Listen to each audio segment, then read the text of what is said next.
નમસ્કાર, ન્યૂઝ કેપિટલની સાથે હું છું સોનલ। વિગતવાર સમાચારોની વાત કરીએ તે પહેલા નજર કરીશું હેડલાઇન્સ પર। આ હેડલાઇનના પ્રાયોજક છે Charusat university. Choose Charusat, choose success.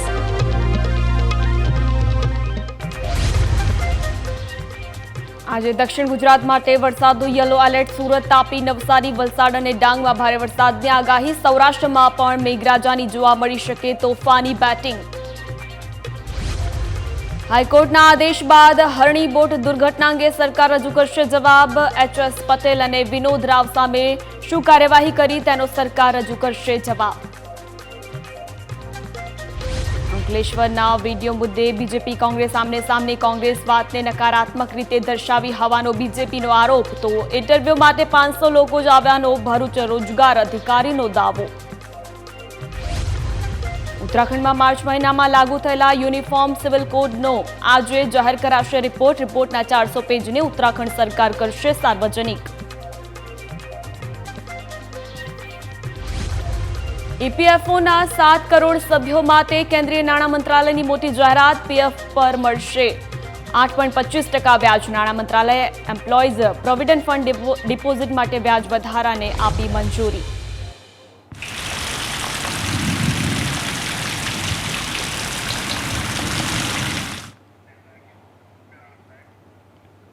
વિગતવાર સમાચારોની વાત કરીએ તો રાજ્યના કેટલાક વિસ્તારોમાં આજે વરસાદની આગાહી કરવામાં આવી છે। દક્ષિણ ગુજરાતમાં આજે વરસાદનું યલો એલર્ટ જાહેર કરવામાં આવ્યું છે।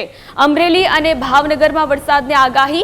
તો સુરત, તાપી, નવસારી, ડાંગમાં પણ વરસાદને લઈને હવામાન વિભાગે આગાહી વ્યક્ત કરી છે। વલસાડ અને દમણમાં પણ વરસાદ પડી શકે છે। દાદરા અને દાદરાનગર હવેલીમાં પણ વરસાદની આગાહી હવામાન વિભાગ દ્વારા વ્યક્ત કરવામાં આવી છે। આજે અનેક જિલ્લાઓમાં હવામાન વિભાગ દ્વારા વરસાદની આગાહી વ્યક્ત કરવામાં આવી છે। સુરત, તાપી, નવસારી અને ડાંગમાં પણ આજે વરસાદ પડશે તેવી આગાહી કરવામાં આવી છે। ક્યાંક ધીમી ધારે તો ક્યાંક મુશળધાર વરસાદની સંભાવના હવામાન વિભાગે વ્યક્ત કરી છે।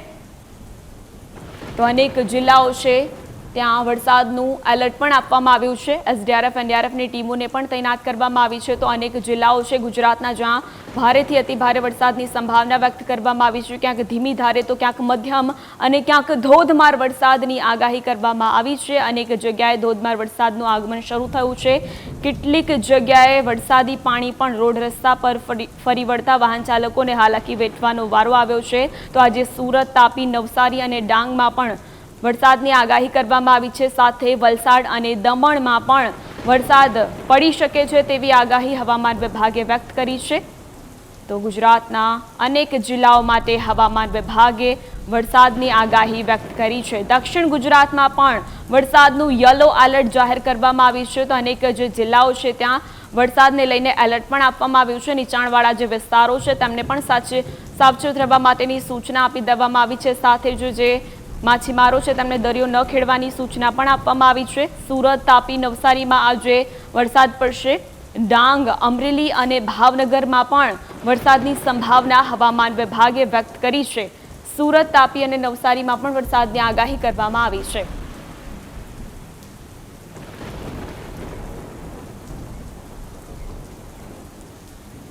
વધુ જાણકારી સાથે સંવાદદાતા અમિત આપણી સાથે જોડાઈ ચૂક્યા છે। અમિત, અનેક જિલ્લાઓમાં વરસાદને લઈને હવામાન વિભાગ દ્વારા આગાહી કરવામાં આવી છે। કઈ કઈ જગ્યાએ કેટલો વરસાદ નોંધાશે અને કઈ જગ્યાએ એલર્ટ આપવામાં આવ્યું છે તે જણાવશો। ચોક્કસથી વાત કરવામાં આવે હવામાન વિભાગ દ્વારા આગામી 4 દિવસ સુધી દક્ષિણ ગુજરાતના કેટલાક વિસ્તારમાં ભારે વરસાદની આગાહી કરવામાં આવી છે। જેમાં 2 દિવસ સુધી એટલે કે 12 અને 13 જુલાઈના રોજ સુરત, વલસાડ, નવસારી, તાપી, દમણ અને દાદરાનગર હવેલીમાં જે અમુક વિસ્તારો છે ત્યાં ભારે પવન સાથે વીજળીના કડાકા સાથે ભારે વરસાદ પડી શકે છે। તો બીજી તરફ 13 અને 14 જુલાઈ દરમિયાન આજે સુરત છોડીને તાપી, નવસારી, વલસાડ, દમણ અને દાદરાનગર હવેલી જે અમુક વિસ્તારો છે ત્યાં ધોધમાર વરસાદ વરસી શકે છે। તો બીજી તરફ આજે આગાહી કરવામાં આવી છે તેને લઈને તંત્ર દ્વારા પણ આજે એલર્ટ મોડ છે। મહત્વની વાત કહી શકાય કે નીચાણવાળા જે વિસ્તારો છે ત્યાં અત્યારથી જ નજર રાખવામાં આવી રહી છે। મહત્વની વાત કહી શકાય કે મોટા ભાગના વિસ્તારોમાં જે ડ્રેનેજ ચોકઅપ થવાના કારણે પાણીનો ભરાવો થતો હોય છે ત્યારે આ કામગીરી છે અત્યારથી જ શરૂ કરી દેવામાં આવી છે। તો ફાયર વિભાગને પણ